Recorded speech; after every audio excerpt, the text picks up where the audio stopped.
तो बच्चों आज हम लोग इस वीडियो में देखेंगे सैनिक स्कूल 2024 क्लास 9 मैथ का क्वेश्चन। तो यहाँ पे सबसे पहले क्वेश्चन को देखते हैं, फिर आपको डिटेल सॉल्यूशन समझाएंगे। तो यहाँ पे क्वेश्चन क्या दिया है, 2.5a माइनस 3.5b का whole square minus 3.5a minus 2.5b का whole square is equal to, और यहाँ पे चारों ऑप्शन में इसका आंसर दिया हुआ है, तो हमें फाइंड आउट करना है। तो अगर आप इसको गौर से ऑब्जर्व करेंगे तो यहाँ पे अगर हम लोग इसको x एज्यूम करते हैं, यहाँ पे इस पूरे नंबर को x एज्यूम करते हैं, इस पूरे नंबर को y एज्यूम करते हैं, तो यहाँ पे इसको क्या लिख सकते हैं, ये हो जाएगा x square minus y square. और आप पढ़े होंगे इसका क्या होता है, so x square minus y square we can write it here x plus y into x minus y. ये फॉर्मूला यूज करके इसको सॉल्व करेंगे, काफी आसानी से कम टाइम में मिल जाएगा। अदरवाइज आप इस स्क्वायर को एक्सपैंड करेंगे a प्लस बी का होल स्क्वायर का फॉर्मूला यूज करके, फिर इसको आप एक्सपैंड करेंगे, फिर इसको सॉल्व करेंगे तो बहुत ज्यादा टाइम लग जाए। और कॉम्पिटिटिव एग्जाम में टाइम मैनेजमेंट बहुत मायने रखता है। तो आपको ये हमेशा ध्यान में रखना है कि जब भी एग्जामिनर क्वेश्चन सेट करता है तो जो भी अलजेब्राइक एक्सप्रेशन है, प्रॉपर्टीज है, उसको यूज करने की कोशिश करता है। आपको वहां पे अपने एनालिसिस से, अपने ऑब्जर्वेशन से फाइंड आउट करना है क्या प्रॉपर्टी, क्या एक्सप्रेशन, क्या फॉर्मूला उसमें हम यूज करेंगे। तो यहाँ पे अगर आप इसको देखेंगे गौर से तो ये x square minus y square के फॉर्म में दिया हुआ है। तो यहाँ पे इसको लिख सकते हैं x plus y into x minus y. X क्या हमने माना है, x है 2.5a माइनस 3.5b, और y हमने क्या लिया है 3.5a minus 2.5b as per the question. हमने अपने तरफ से कुछ नहीं माना, ये क्वेश्चन में दिया हुआ है, उसको हम यहाँ पे एज्यूम करके फर्दर सॉल्व करेंगे। तो अब आपको दिखाते हैं कितना आसानी से, कितना कम टाइम में आप इसको सॉल्व कर सकते हैं। तो यहाँ पे x इसको लिखेंगे 2.5a minus 3.5b whole square minus 3.5a minus 2.5b whole square is equal to, आपको प्लस माइनस का हमेशा ध्यान रखना है। तो ये पूरा 2.5a माइनस 3.5b को हमने क्या लिया है, x लिया है, तो x प्लस 1। तो सिंपली यहाँ पे आपको लिखना है, क्या लिखना है, तो यहाँ पे आपको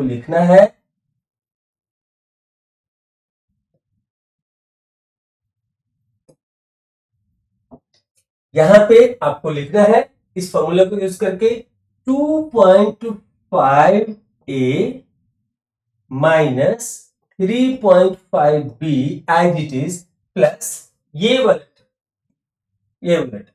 तो ये क्या हो जाएगा 3.5a plus 3.5a minus 2.5,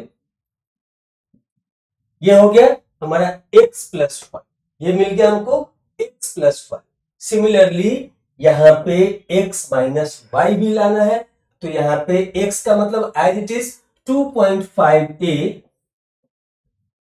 2.5a minus 3.5b। अब यहाँ पे केयर करना है आपको कि ये माइनस ऑफ y मतलब माइनस ऑफ दिस टर्म, हमने y क्या लिया 3.5a माइनस 2.5b, आपको इसी को केयर करना है। तो यहाँ पे जब ये माइनस साइन से मल्टीप्लाई होगा, ये जब माइनस साइन से मल्टीप्लाई होगा तो क्या हो जाएगा, जो प्लस था इसके अंदर का वो माइनस हो जाएगा, जो माइनस था वो प्लस हो जाएगा। तो सिंपली इसको लिखेंगे माइनस 3.5a प्लस 2.5।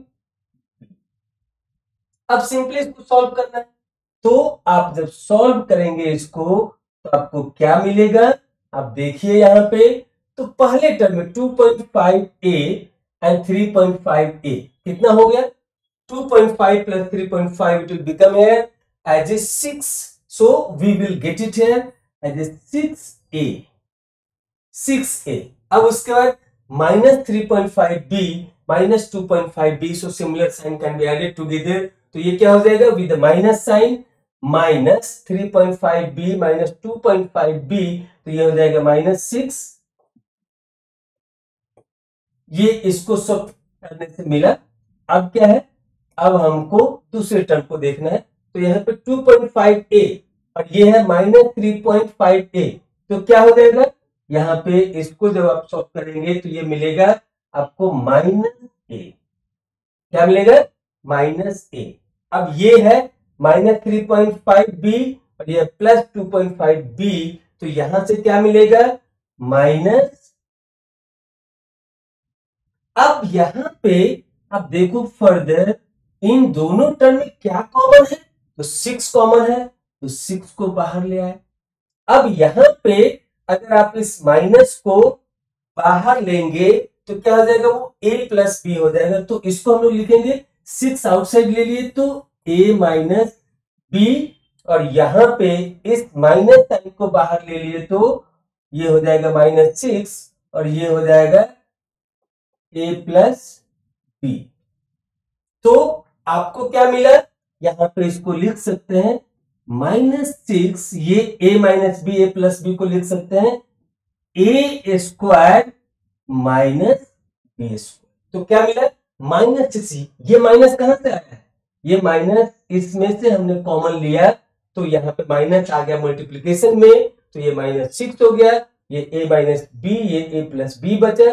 तो हम लोग जानते हैं by using this one you can write this as a minus b into a plus b को लिख सकते हैं a square minus b square. अब आप देखो यहाँ पे कि इसको सॉल्व करने का क्या दिख रहा है, तो ये दिख रहा है -6a स्क्वायर, अगर हम इस ब्रैकेट को तोड़ते हैं तो -6a square plus 6b square, क्योंकि हमें ऑप्शन से हमको मैच करना है यहाँ पे, तो इस फॉर्म में कोई आंसर दिया नहीं है, तो हमको आंसर के फॉर्म में अपने एक्सप्रेशन को लेकर के जाना है। तो यहाँ पे मिला -6a square plus 6b square, इसको लिख सकते हैं हम लोग, रीराइट कर सकते हैं 6b square minus 6a square, 6b square minus 6a square which is given in option B,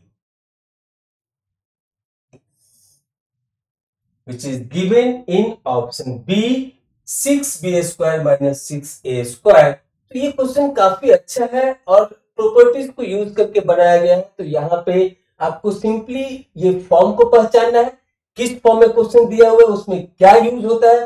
तो यहाँ पे बस x square minus y square is equal to x plus y into x minus y, इस form को use करेंगे तो directly आपको ये चीज मिल जाएगा।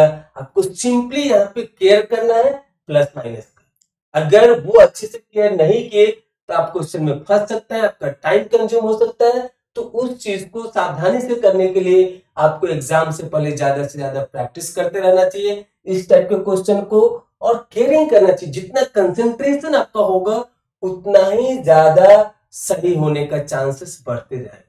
जितना कंसंट्रेशन के साथ आप अपने कैलकुलेशन को करेंगे तो उतना ज्यादा सही होने की संभावना बढ़ जाएगी। थोड़ा भी कंसंट्रेशन लैग किया तो प्लस माइनस में गड़बड़ होगा और फिर आप सवाल में फंस जाएंगे, आपका टाइम भी ज्यादा कंज्यूम होगा और सही आंसर भी सही टाइम पे नहीं आ पाएगा। गलत आंसर भी दिया रहता है यहाँ पे ऑप्शन में, तो आप जरा सा भी प्लस माइनस का मिस्टेक करेंगे तो आपको प्रोन कर देगा, आपको ऐसा फील करा देगा कि नहीं आपका आंसर तो आ गया, और फिर आप इसमें से कोई गलत आंसर को ऑप्ट कर लेते हैं। तो इसीलिए कंसंट्रेशन बहुत जरूरी है मैथमेटिक्स में, इवन कोई भी एग्जाम में। सो एग्जाम में एग्जाम का फोबिया भी होता है, तो इसीलिए उस चीज को दूर करने के लिए एग्जाम से पहले ज्यादा से ज्यादा प्रैक्टिस करें, कंसंट्रेशन बनाए, मेडिटेशन करें, तो आप इस तरीके के सवाल को बिना किसी गलती के बना सकते हैं। सबको ये पता है a प्लस बी का होल स्क्वायर क्या होता है, ये फॉर्मूला क्या होता है, लेकिन आंसर जो वहां पे सही सही ला पाता है, जिसका कंसंट्रेशन अच्छा होगा, जो इस फॉर्म को पहचान पाएगा, जो इसको यूज कर पाएगा, जिसके कैलकुलेशन में मिस्टेक नहीं होंगे, उनके आंसर सही होंगे।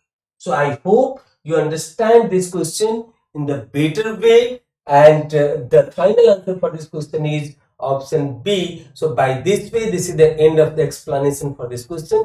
Thank you for watching this video.